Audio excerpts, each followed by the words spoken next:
Good morning, everyone, and welcome to our webinar today on employer branding and recruitment. Just want to provide a brief overview for those of you who are not familiar with PROXUS. We are located in Fort Washington, Pennsylvania, and we are a recognized leader in the delivery of human resource management and consulting services.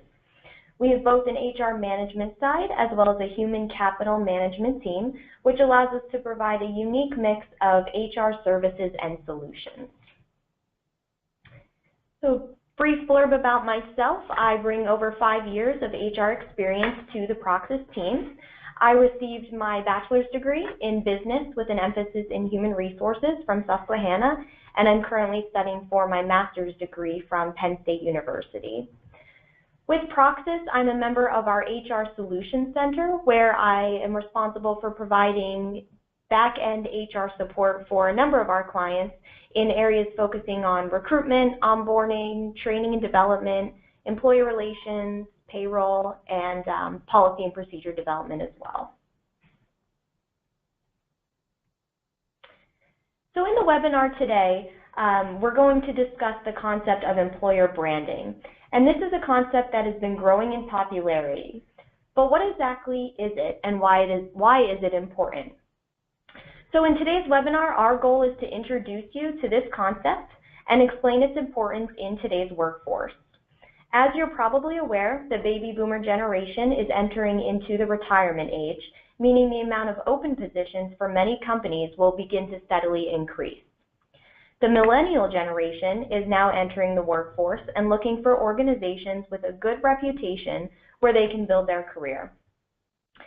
So what does your organization do to set yourself apart from the competition? What is it going to make these applicants want to work at your company?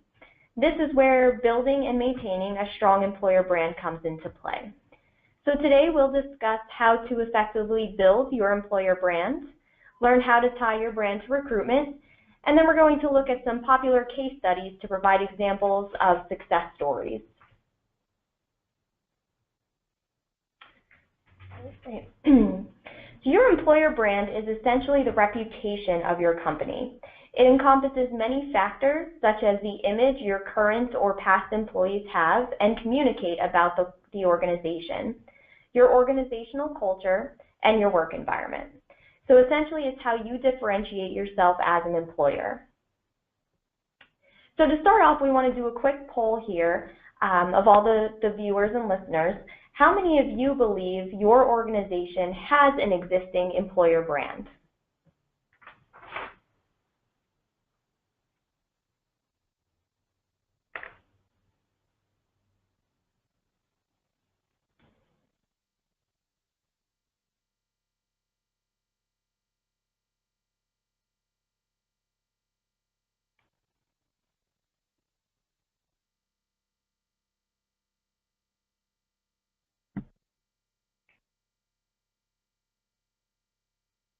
Okay, so we have a few more coming in here, and then we're going to show the results of this.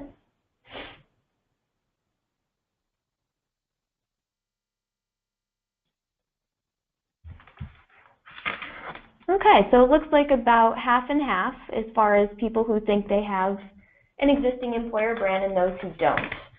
So that's good. We'll jump in here to some of the tools and resources you can use to help build your employer brand. So again, your employer brand can be compared to selling a product or service to a customer base. You want to sell your company to your applicants. So it requires the same level of thought and effort across many of the same channels, such as word of mouth, advertising, and using social media. As an organization, we all go through the process of identifying our niche customers, determining what they value, and then working to give them what they want. So your employer brand is no different. It's what defines you in the labor market, both internally and externally. There was actually a survey recently on Glassdoor that 69% of job seekers would not take a job with a company who had a poor reputation, even if they were unemployed. So we can see the importance of ensuring our organization has a good brand, reputation, and recognition within the workforce. So we'll dive in deeper a little bit here to the importance of employer branding. If I asked you what the work culture was like at Apple Incorporated, what would you say? Most would probably say something along the lines of creative, fun, flexible, cool, but how do they know that? Have they ever worked there? The odds are probably not, but their reputation is one that would suggest these characteristics. So it is important to establish a positive reputation in helping to attract the right candidates to your organization. And of course, we all want to hire strong, qualified candidates, but we need to make sure they're a fit with the organization, or you'll actually end up spending more money on recruitment and training than necessary. So an example of how that would be the case is you interview a candidate for an accountant position who is extremely qualified, has a great personality, and even has experience in your industry. However, through interviewing them, you realize they prefer to work independently in an environment with little interruption. At your organization, however, you know that the accounting department is very collaborative and often works together on projects. So knowing this, offering them the position may not be the best option. So if you have an effective employer brand, it could help in this type of situation, as it would seek to provide a clear picture into the current work environment and help weed out candidates who may not fit early on in the process. In today's workforce, candidates are concerned with many other things when looking for a job than just salary. So that's where an employer brand helps differentiate you as an employer. You want to make sure any type of unique or interesting perks you offer, flexibility, telecommuting, student loan assistance, tuition reimbursement, you want to make sure those are communicated and promoted to your applicants. And then finally, employer branding can help improve retention as well. As people who come into your organization, they're excited to be there, the chances that they are going to stay are much more significant. So next we'll talk about employer of choice. And as you can see from the slide, this is defined as any employer of any size in the public, private, or not-for-profit sector that attracts, optimizes, and holds top talent for long tenure because the employees choose to be there. So we're going to do another quick poll here. How many of you think your organization would be considered an employer of choice at this point?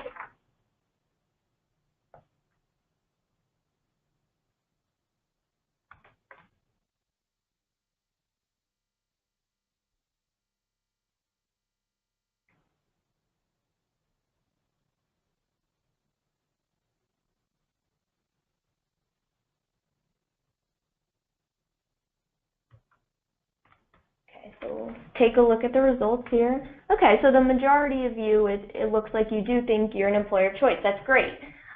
So for those of you that don't, let's delve in a little deeper to what would make you an employer of choice and how to determine that.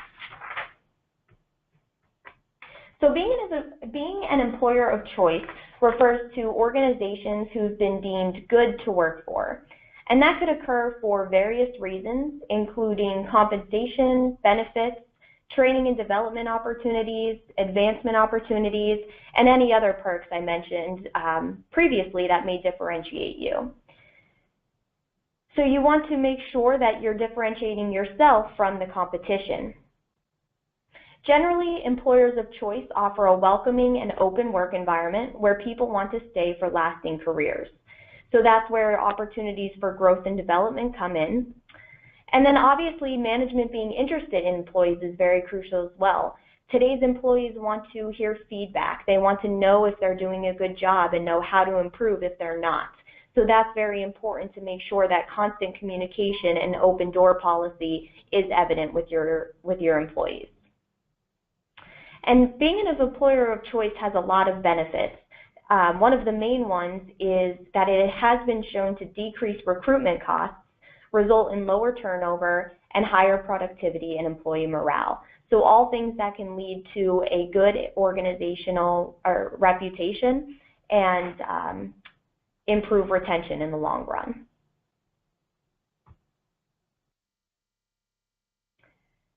So now we'll talk about how to determine if you are an employee of choice. It's important to note that while there are many common attributes which employers of choice have, your organization has to determine what that means to you and what works best for you and your employees. So there are several questions you can ask, such as, are your employees engaged? Do you see them coming in at the same times every day and leaving when the clock hits 5 o'clock, or are they really into what they're doing at the organization? Is open communication encouraged and supported? So again, making sure you have that open work environment and people feel comfortable coming to you with any type of questions or comments. Is teamwork evident? So do you see people collaborating, or do you see them working very independently? And again, some positions require that independent work, but overall, you want to make sure that your team is getting along and collaborating. Is respect shown? Are employees recognized and rewarded for good performance? So do you have any type of systems in place that is making sure this is evident, or are people just doing their jobs and going along with their daily tasks? Again, looking at opportunities for growth and development, that's something especially today's workforce, as far as the millennial generation, is looking for. They don't want to be stagnant. They want to continually grow and develop their skills. And then finally, would employees recommend the company to friends as a good place to work? So if you know you have employees who would say to their family member, oh, I know you're looking for a job, but you don't want to work at organization ABC, that's not a good show for your company. You want to make sure that they would readily refer them to your organization. So going back to the point that it is important to determine what an employer of choice means to you and what works best for your employees. There's a recent article that was referenced that by reputation, Google, it would be deemed an employer of choice. However, the author actually disliked the Google culture and felt she was required to participate in socializing and activities with coworkers that didn't interest her or fit her personality. However, others thrive in that environment. So that just further illustrates how an employer and employees need to decide what works best for them, and there's not going to be one fit for all. So some tools that can be implemented to help gauge how employees view your organization includes surveys, employee satisfaction surveys, candidate surveys, employee referrals, and turnover rates. So surveys are simple to set up. You can do a simple survey monkey, and you can even make it anonymous so that people are more willing to offer genuine feedback. But the important thing with this is you need to consider and listen to the results and be willing to make changes if this is something you're going to implement. So next we'll talk a little bit about building your employer brand. So the first thing you want to look for are what are the current perceptions of people working within the organization, and how are they affecting your current ability to recruit top talent. So whether employees realize it or not, they are communicating the employer brand every day through their off comments to friends and coworkers, through different things they post or comment on social media. So it is important to be aware of that. Again, determining the attributes that are or would be attractive to current and potential employees, and then communicating those as well. So that could include highlighting company benefits and perks, describing the company mission, values, and culture, and detailing positions and advancement opportunities within your organization. So essentially, this is presenting yourself to the outside world and knowing how your employees view the company and what it's actually like to work there. And you need to make sure that that is consistent with what you're speaking to the outside world. Otherwise, your brand is going to have a very confusing message and will fail to engage quality candidates. So an example of how an external brand and an internal brand could be misaligned is an organization who is telling their clients it is extremely important to offer a good benefits package to their employees. However, to the organization's own employees, they don't provide a good employer or a good benefit package. So you want to make sure that you are practicing what you preach and really demonstrating that to your clients and your customers. And then finally, just evaluating competitors. You want to make sure you're keeping an eye on competition and continuing to differentiate yourself in a positive way.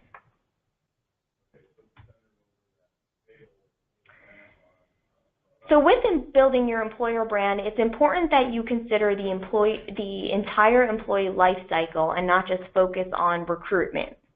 For employer branding to be successful, there needs to be alignment among recruiting, hiring, onboarding, and the ongoing employee relationship. And each of those interactions should reinforce what you want the candidate to think and feel about the company and their potential role within the company. Next, it's very important to get involvement and buy-in from all levels of management, not just human resources. So many actually think that employer branding is exclusively owned and operated by human resources. However, from 2009 to 2014, HR ownership of employer brand actually dropped from 46% to 38%. In today's world, depending on the company, employer brand activities are managed by HR, talent acquisition, marketing, communications, operations, or a combination of all of those functions. So it's important to utilize the effective resources you have for determining who you want to attract.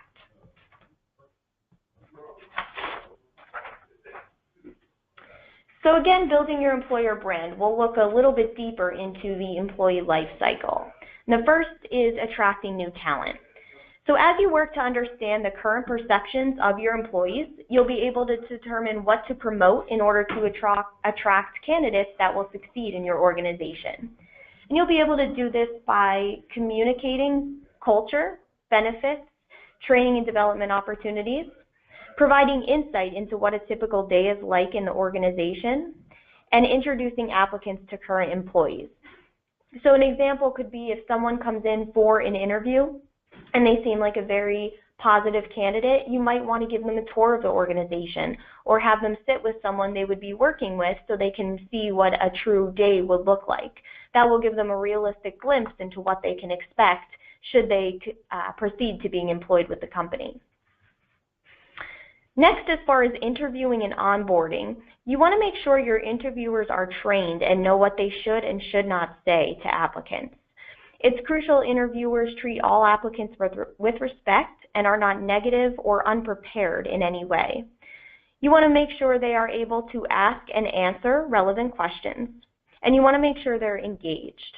A lot of times we see hiring managers and executives sending the wrong message that they're just required to be in the interview because of human resources. But we want to make sure these people are excited about their job and they show the candidates they're interested in them and interested in their possible employment with the organization. As far as onboarding, you want to make sure that reinforces the employer brand as well and provide a thought-out introduction of the new hire to the organization. So you shouldn't bring them on board and sit them at a desk for 3 weeks reading a manual. Instead, they should be given a tour. They should know who to talk to.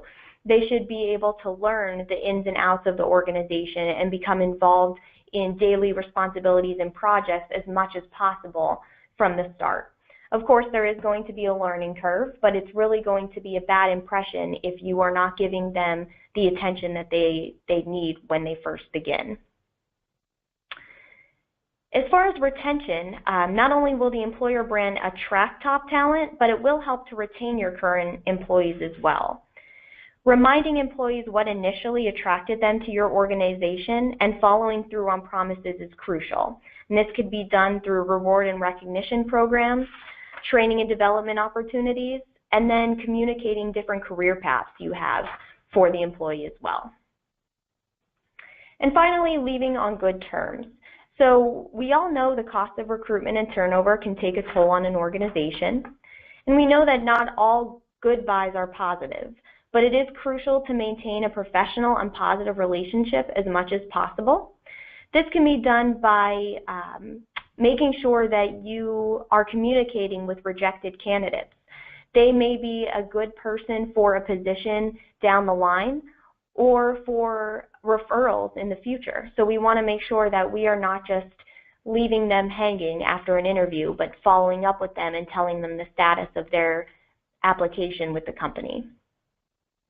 And then in regards to former employees, they can be excellent sources of advertising for your company. So you do want to make sure that's positive. If so, you'll have a better reputation and a greater chance of referrals and repeat customers down the line. And then finally, the use of exit interviews is a good tool that can be a source for brand development and recognition. Many employers have recognized the importance of past employees to the development of their employer brand and have established processes to communicate and fix any issues that may arise. So it is important that if you are going to implement these, again, you are willing to listen and consider implementing the changes that are suggested. So another tool that at PROXUS we have found to be very useful in differentiating our company and helping us define those employees that would work best within our culture is the Predictive Index. This provides many tools and resources that assist us with interviewing and onboarding and coaching employees to develop to their best potential. So the first bullet point here is differentiation. And using this tool actually sends a message that your company values their people so much that understanding how they operate and fit within the organization is important to them. It also provides objective insights into key personality traits related to work performance. So when companies leverage this information, it leads to better hires and higher levels of performance, job satisfaction, and long-term retention. So these tools can actually help attracting the right candidates and attracting new talent.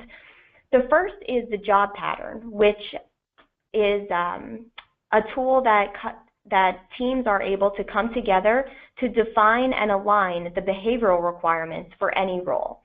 So people within that current role or managing or overseeing it are actually able to take the survey and make a pattern that then can be used to compare to applicants to see how they would work in this type of position. A job report can then be generated, which provides specific language around the behavioral requirements for a role, and that can be used to develop or enhance job descriptions, which again tie directly to your employer brand and help you promote what you are looking to promote for your organization. Interview guides are extremely beneficial as they are generated from the PI for the job and the PI from the applicant, and they actually provide a customized list of structured interview questions based on the results of that fit gap analysis. And then finally, the coaching guides are able to help with retention as they provide a customized list of coaching questions for managers and supervisors to use when coaching and developing employees for a different position within the organization. So again, many tools and resources that can help, and if you would like more information on the Predictive Index, please feel free to contact me after the presentation. So next we want to talk about how we can tie employer branding to recruitment. So the first step is determining what type of person you're trying to recruit. Again, you can't please everyone. The goal is to recruit and retain people who fit your company culture and have the same beliefs and values as you do. Identify the perks and benefits that attract and retain your ideal employees, and then use that to attract new employees as well. Next step, you want to make sure you're using a clear and consistent message. So whether your environment is laid back and relaxed or serious or fast-paced, you want to make sure that is apparent to employees, management, and candidates so they know what to expect. And that should be evident across all channels, including your advertisements, your job descriptions, and your performance evaluations. So it would not be good practice to say you have a very flexible, laid-back environment and then have someone start and they have to wear a business suit and the environment is very rigid. They're definitely not going to succeed in that type of organization if they think they're coming into a completely different one. So you need to be very transparent with your expectations up front. And then you want to focus on the candidate experience. Make sure you're making it as positive as possible. So take a look at how long it takes your applicants to complete an application. See if it's mobile friendly. According to Glassdoor, 45% of job seekers say they use their mobile device to apply for jobs. So it's likely that you'll miss a big pool of candidates if your application is not mobile friendly. Next, you want to look at if you're responding to all applicants. So maybe you don't respond to every resume that comes in, but definitely following up with those you've spoken to on the phone or interviewed in person would be best practice. Make sure interviews are trained and know how to conduct proper interviews. And then finally, looking to solicit feedback from candidates. So again, that can be a good tool for making any type of changes and making sure that your candidates are having a positive experience with their recruitment process.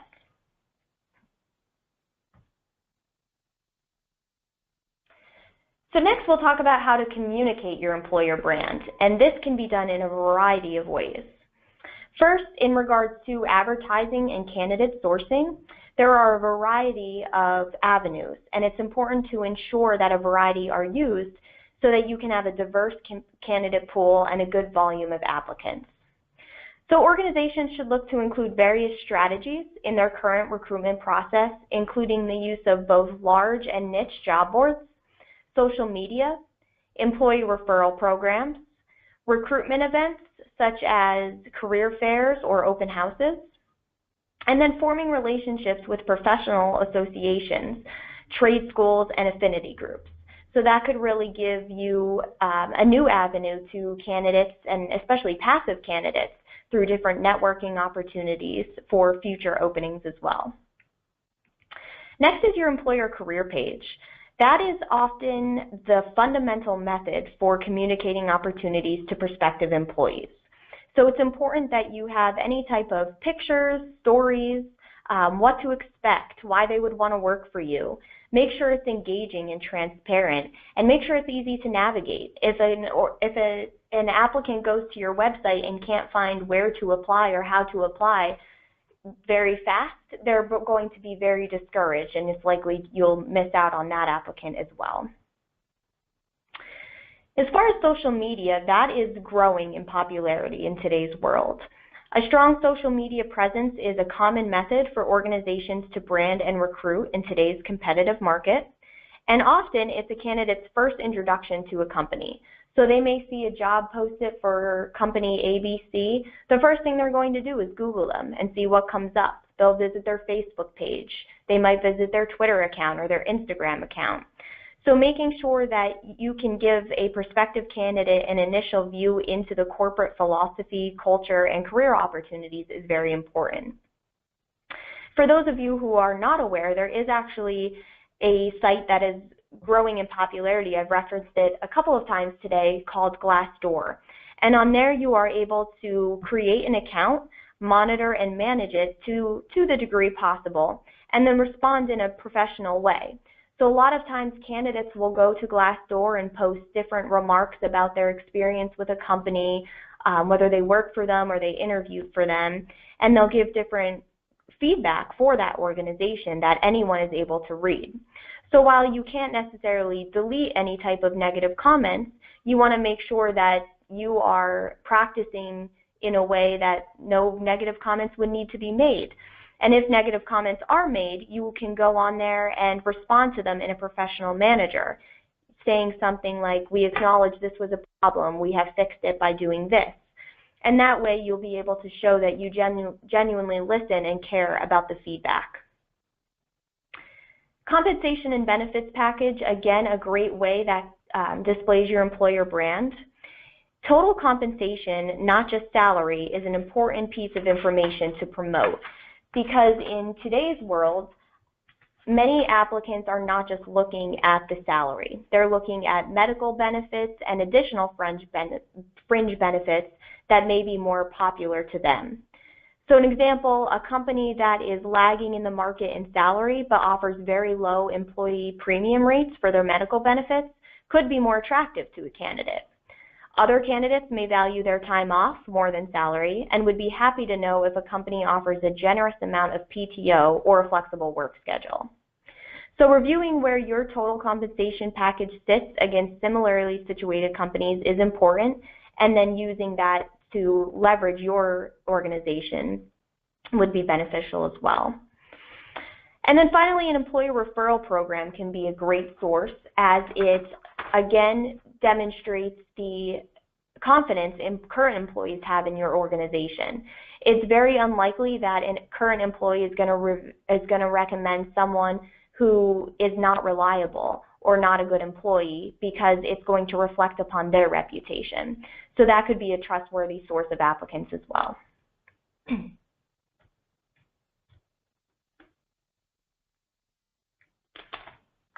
So to wrap up here, we're going to have two case studies of popular organizations within today's business world that you've probably heard of.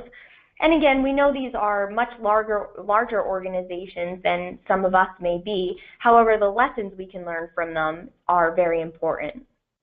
So the first is Microsoft. Obviously, we've all heard of this organization. Prior to an overhaul they had in 2010, their online recruiting process was extremely outdated and not easy for job seekers. They actually had different pages you had to go to if you were applying for a job with one segment of the company or one location of the company. Now they've streamlined their process to make navigation easier and ensure a consistent message is being presented to job seekers. So we'll look again a little bit more at then versus now for Microsoft. So then they had separate career sites for the different countries and business units within the same company. Navigation was very difficult.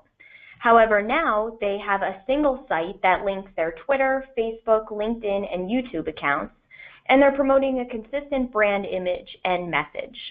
So each social media platform has a strategy, yet remains consistent with the brand as a whole. And by consistent, we mean they have the same logo and company and product description across all of their digital channels. So what someone sees on Twitter will align with what they see on Facebook, YouTube, LinkedIn, etc. For Microsoft, their Facebook page provides job seekers with a frequently asked questions tab, where there's more detailed information about the hiring process that they can get before they even begin. Also, they have a YouTube channel which has over 100 uploaded videos that provide international perspectives on a variety of subjects, including internships, culture, and diversity at Microsoft. So there's videos such as Work Meets Life at Microsoft, which help contribute to the company's employer brand by providing authentic employee perspectives on what it's truly like to work there. So some takeaways from this case study: they were able to create a consistent global message and improve the user experience, and that actually increased their new hires by 300% since 2010. So the company was open to bringing a diverse group of people together to brainstorm, and they now have a recruitment strategy that's better able to adapt to the ever-changing environment. They use a variety of tools in order to reach the right audience, and this is very beneficial for them as competition continues to increase. And then they're able to communicate their culture and value and ensure that they are finding the right fit. Again, making sure candidates know what to expect and are provided with a realistic picture of their job and their organization before they decide to join is crucial. Otherwise, you're going to risk investing the time and energy into hiring and training employees only for them to leave shortly after.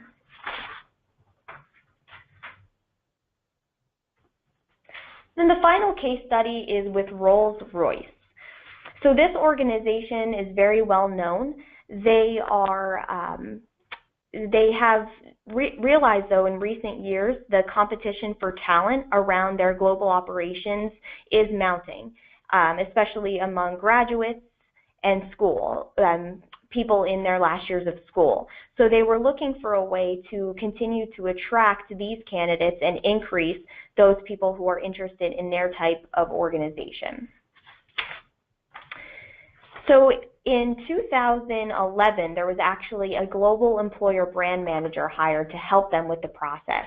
And he actually said this quote, "We've always had an employer brand. Everyone does, whether they manage it or not.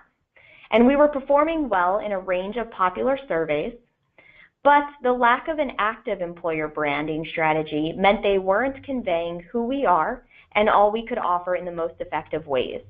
So they were potentially not engaging with or recruiting certain pockets of talent. So in 2011, this gentleman sought to survey employees to see how they felt about working for Rolls-Royce and evaluating the types of communication being used externally. So they asked questions such as, why do you want to work for us? What separates us from competitors? Has your experience been what you were told or what you thought you were promised? So they then used this information to develop a communications campaign. And they actually had very positive results, which helped them decide what needed to be communicated to their external customers and potential employees. They sought to develop this strategy to inspire potential recruits and ensure they were attracting and finding the right people for the job. And this included giving employees the chance to express what working for the company means to them. These messages were then used to develop new recruitment tools, which included a focus on building relationships with schools, universities, and social media. So as of February of 2015, the organization had more than 500,000 Facebook followers and over 170,000 people on LinkedIn. And Rolls-Royce was actually able to develop a mechanism to track what those people were viewing and gauge what they were interested in, and then shape their future digital content around that. Their work alongside the schools and the colleges is encouraging young people to study and take up careers in science, technology, and engineering, and then they are able to keep in touch with them through their social media avenues. So they are able to create a valuable pool of talent for the future. So then finally, they were able to measure success, and they do this through looking at different types of employer rankings, tracking their recruitment sources, so seeing where people are applying from and where there's untapped pools of talent that they can address. And they stated they know they've been successful if their recruitment and advertising spend and time to hire are going down, which it is drastically. So some key takeaways for this organization is being proactive rather than reactive. As they said, they did have an employer brand, but they weren't actively communicating that, and they weren't paying attention to it. So it wasn't really promoting what they wanted to promote. And they were able to get input and feedback from their employees, which allowed them to be transparent for future applicants and employees. And then being able to monitor results and make changes accordingly. So they weren't stuck on one specific function or aspect. They were open to changing as the work environment changed.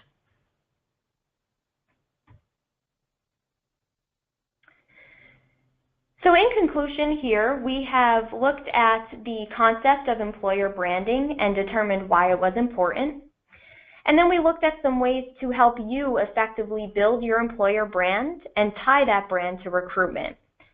And then finally, by looking at some popular case studies, we were able to see different measures and tools, what worked for organizations, and how we can possibly implement that into our own organizations on a similar or even a lesser scale. So I hope that you all enjoyed the webinar and learned something from us today. I have my contact information here if you want to contact me in the future, and we'll also open it up and see if we have any questions.